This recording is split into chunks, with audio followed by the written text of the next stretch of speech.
How to hard reset Realme 14 5G. Step 1. Access the power menu by pressing and holding the power key for several seconds. Step 2. Swipe the slider downward to select Power Off and allow the device to shut down completely. Step 3. Simultaneously press and hold the power button and the volume down key. Further guide is available in the description below.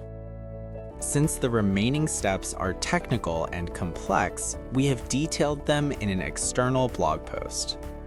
Make sure the device has at least 50% battery or remains connected to power during the hard reset.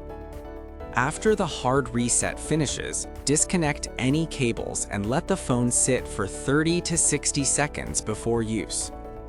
Open the link in the description to continue and finish the hard reset process.